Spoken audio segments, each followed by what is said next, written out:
Chemical bonding एक ऐसा physical phenomenon है जो हमारे इस यूनिवर्स को सस्टेन करने के लिए बहुत ज़्यादा ज़रूरी है। मतलब अगर एटम्स के दरमियान केमिकल बॉन्ड्स ना बने तो इस यूनिवर्स के सभी एटम्स अकेले अकेले घूम रहे होंगे और कोई भी कॉम्प्लेक्स मैटर क्रिएट नहीं हो सकेगा।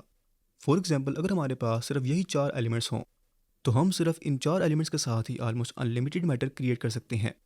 अगर हम दो हाइड्रोजन एटम्स और एक ऑक्सीजन एटम को केमिकल बॉन्ड के साथ जोड़ दें तो हमें पानी मिल जाएगा। फिर अगर हम कार्बन और हाइड्रोजन एटम्स को कोवेलेंट बॉन्ड के साथ एक लॉन्ग चेन में जोड़ लें तो हमें हाइड्रोकार्बन्स मिल जाएंगे। इसी तरह अगर हम इन दोनों आइटम्स के साथ ऑक्सीजन को भी ऐड कर लें तो हमें ग्लूकोज मिल जाएगी, जो कि हमारी बॉडी का प्राइमरी एनर्जी सोर्स है। और फिर अगर हम इन चारों एलिमेंट्स को एक साथ कंबाइन कर लें तो हमें अमाइनो एसिड्स मिल जाएंगे, जिनको कंबाइन करके हम बहुत से प्रोटीन्स बना सकते हैं। और ये सिर्फ बेसिक कॉमन कंपाउंड्स हैं। आप सिर्फ इन्हीं एलिमेंट्स को यूज़ करके और भी बहुत से कंपाउंड्स बना सकते हैं। फॉर एग्जाम्पल, मेडिसिन्स जिस तरह पैरासीटामोल और एस्पिरिन जो ऑलमोस्ट हर घर में होती हैं, इन सब में भी सिर्फ यही चार एलिमेंट्स हैं। इसी तरह कैफ़ीन जो कि चाय और कॉफ़ी में होती है, वो भी सिर्फ इन्हीं एलिमेंट्स को डिफरेंट तरह से जोड़ने से बनती है। सिमिलरली हमारे बहुत से hormones like dopamine, serotonin, adrenaline, ये सब भी इन्हीं चार एलिमेंट्स से ही बनते हैं। और ये सब कुछ सिर्फ इसीलिए पॉसिबल होता है कि ये सभी एलिमेंट्स केमिकल बॉन्ड्स के साथ आपस में जुड़ सकते हैं। अभी शायद आपको ये कंपाउंड्स बहुत कॉम्प्लेक्स लग रहे होंगे, लेकिन जब आप केमिकल बॉन्डिंग को समझ जाएंगे तो आपके लिए इन सभी स्ट्रक्चर्स को समझना बहुत आसान हो जाएगा। लेकिन इस सारी एक्सप्लेनेशन का रीज़न सिर्फ आपको ये बताना है कि सिर्फ केमिकल बॉन्डिंग ही वो चीज़ है जो हमारी लाइफ को और इस सारे इकोसिस्टम को सस्टेन करती है। और ये हमने अभी सिर्फ चार एलिमेंट्स के साथ ही इतने सारे केमिकल कंपाउंड्स बना लिए हैं। सोचिए, अगर हम पीरियोडिक टेबल के सभी एलिमेंट्स को यूज़ करें तो हमें कितने डाइवर्स और यूज़फुल केमिकल कंपाउंड्स देखने को मिलेंगे। तो इसीलिए हम इस सीरीज़ में इसी केमिकल बॉन्डिंग को समझेंगे कि ये सारे एलिमेंट्स किस तरह डिफरेंट केमिकल बॉन्ड्स के साथ आपस में जुड़ते हैं और हमें डिफरेंट तरह के कंपाउंड्स देखने को मिलते हैं। लेकिन केमिकल बॉन्डिंग को डिस्कस करने से पहले हमें ये पता होना चाहिए कि आखिर एटम्स एक दूसरे के साथ केमिकल बॉन्ड्स क्यों बनाते हैं।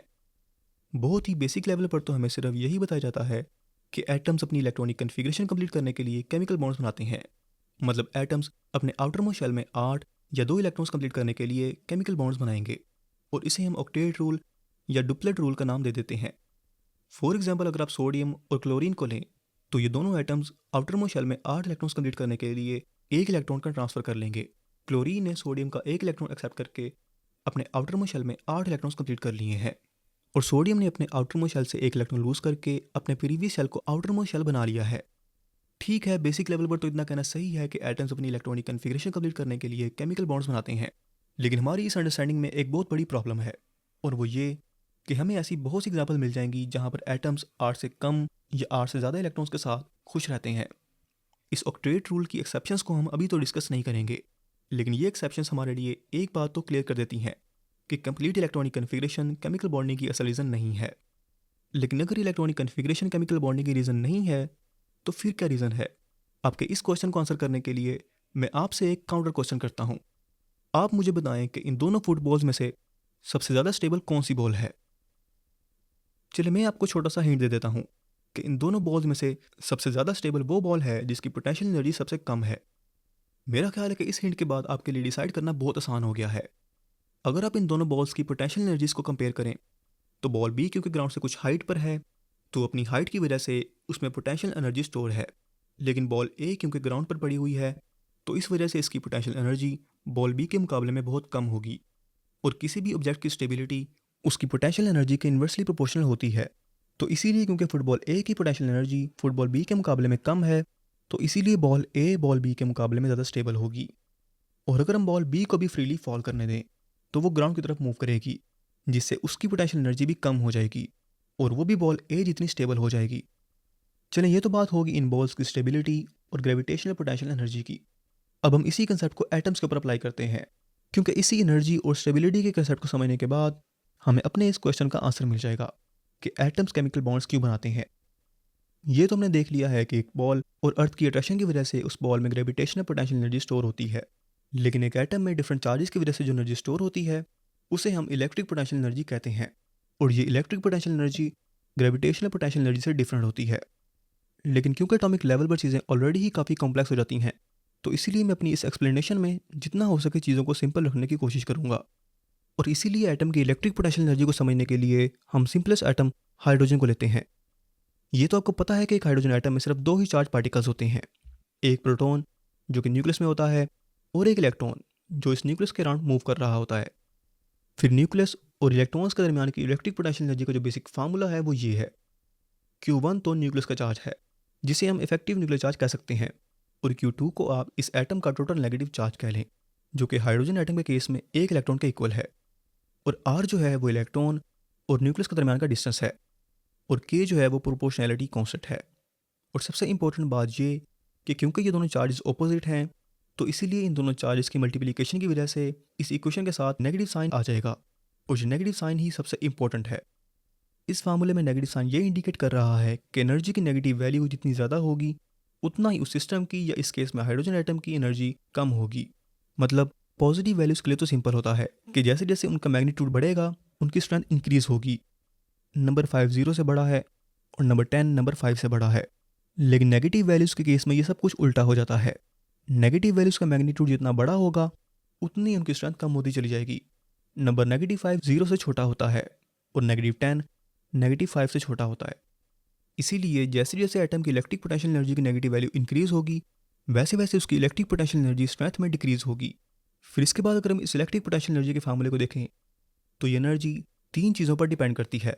इफेक्टिव न्यूक्लियर चार्ज पर, उस एटम के टोटल इलेक्ट्रॉन्स पर, और फिर उन इलेक्ट्रॉन्स के न्यूक्लियस तक के डिस्टेंस पर। यहाँ पर हमारे लिए इन सभी फैक्टर्स को समझना बहुत ज़रूरी है कि ये तीनों फैक्टर्स किस तरह से एटम की स्टेबिलिटी को अफेक्ट करते हैं। सबसे पहले तो क्योंकि इफेक्टिव न्यूक्लियर चार्ज और इलेक्ट्रॉन्स के चार्ज का इलेक्ट्रिक पोटेंशियल एनर्जी की नेगेटिव वैल्यू के साथ डायरेक्ट रिलेशन है, तो इसीलिए इन दोनों के इंक्रीज होने से इलेक्ट्रिक पोटेंशियल एनर्जी की नेगेटिव वैल्यूज़ भी इंक्रीज होंगी। लेकिन क्योंकि नेगेटिव वैल्यू के इंक्रीज होने से उस वैल्यू की स्ट्रेंथ डिक्रीज होती है, तो इसलिए इलेक्ट्रिक पोटेंशियल एनर्जी की नेगेटिव वैल्यू के इंक्रीज होने से इलेक्ट्रिक पोटेंशियल एनर्जी डिक्रीज हो जाएगी। फिर डिस्टेंस का और नेगेटिव वैल्यू का क्योंकि इन्वर्स रिलेशन है, तो इसलिए अगर इलेक्ट्रॉन्स और न्यूक्लियस के दरमियान डिस्टेंस कम होता है, तो इससे भी नेगेटिव वैल्यू और ज़्यादा इंक्रीज हो जाएगी। और अगेन नेगेटिव वैल्यू के इंक्रीज होने से उस एटम की इलेक्ट्रिक पोटेंशियल एनर्जी डिक्रीज हो जाएगी। अब क्योंकि ये सभी फैक्टर्स एटम की स्टेबिलिटी को समझने के लिए बहुत ज़्यादा इंपॉर्टेंट है, तो मैं इसे दोबारा से समराइज कर देता हूँ। सबसे पहले तो अगर एक एटम में चार्जेस का मैग्नीट्यूड इंक्रीज हो रहा है, तो इलेक्ट्रिक पोटेंशियल एनर्जी की नेगेटिव वैल्यू इंक्रीज होगी। और अगर इन दोनों चार्जेस के दरमियान डिस्टेंस कम हो रहा है, तब भी इन्वर्स रिलेशन की वजह से इलेक्ट्रिक पोटेंशियल एनर्जी की नेगेटिव वैल्यू इंक्रीज होगी। फिर नेगेटिव वैल्यू के इंक्रीज होने से उस एटम की इलेक्ट्रिक पोटेंशियल एनर्जी स्ट्रेंथ में डिक्रीज हो जाएगी। और जब एक एटम की पोटेंशियल एनर्जी डिक्रीज हो जाएगी, तो उस एटम की स्टेबिलिटी भी इंक्रीज हो जाएगी। अच्छा, ये तो होगी इलेक्ट्रिक पोटेंशियल एनर्जी की एक बेसिक एक्सप्लेनेशन। अभी हम इसी एक्सप्लेनेशन की बेस पर ये देखते हैं कि जब दो हाइड्रोजन एटम्स एक दूसरे के साथ कोवेलेंट बॉन्ड बनाते हैं और एक हाइड्रोजन मॉलिक्यूल में कन्वर्ट होते हैं, तो इन दोनों एटम्स की स्टेबिलिटी पर क्या फ़र्क पड़ता है। और उसे स्टडी करने के लिए हम इन 5 फैक्टर्स को स्टडी करेंगे। सबसे पहला डिफरेंस तो ये है कि केमिकल बॉन्डिंग के बाद अब हर एटम के पास 2-2 इलेक्ट्रॉन्स आ गए हैं, क्योंकि इन दोनों एटम्स ने एक दूसरे के साथ अपना एक एक इलेक्ट्रॉन शेयर किया है। और फिर सेकंड डिफरेंस ये भी है कि पहले एक इलेक्ट्रॉन को सिर्फ एक एटम का न्यूक्लियस अट्रैक्ट कर रहा था, लेकिन अब केमिकल बॉन्डिंग के बाद इन दोनों इलेक्ट्रॉन्स को लेफ्ट और राइट दोनों न्यूक्लियाई अट्रैक्ट कर रहे हैं। मतलब केमिकल बॉन्डिंग के बाद चार्जेस का मैग्नीट्यूड इंक्रीज हो गया है। फिर थर्ड डिफरेंस आता है इन दोनों एटम्स के साइज या रेडियस में। अगर आप इंडिविजुअल हाइड्रोजन एटम्स का वान डेर वाल रेडियस देखें, तो वो 120 पिकोमीटर है। लेकिन केमिकल बॉन्डिंग के बाद अब क्योंकि इलेक्ट्रॉन्स पर अट्रैक्शन इंक्रीज हो गई है, तो इसीलिए एटम की बाउंड्री भी श्रिंक हो जाएगी और इन दोनों एटम्स का साइज भी डिक्रीज होकर ऑलमोस्ट 32 पिकोमीटर हो जाएगा। फिर चार्जेस के इंक्रीज होने और डिस्टेंस के डिक्रीज होने से इलेक्ट्रिक पोटेंशियल एनर्जी की नेगेटिव वैल्यू इंक्रीज हो जाएगी। फिर जैसे कि आपको पता है कि नेगेटिव वैल्यू के इंक्रीज होने से उस वैल्यू की स्ट्रेंथ डिक्रीज होती है, तो इसीलिए इस केस में इलेक्ट्रिक पोटेंशियल एनर्जी की नेगेटिव वैल्यू इंक्रीज होने से इलेक्ट्रिक पोटेंशियल एनर्जी डिक्रीज हो जाएगी। तो इसीलिए इन दोनों हाइड्रोजन एटम्स की पोटेंशियल एनर्जी डिक्रीज होने से इन दोनों की स्टेबिलिटी इंक्रीज हो जाएगी और ये दोनों एटम्स केमिकल बॉन्डिंग के बाद स्टेबल एटम्स बन जाएंगे।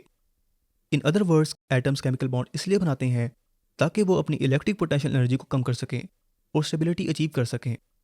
और इसी तरह आयोनिक बॉन्डिंग के केस में भी है।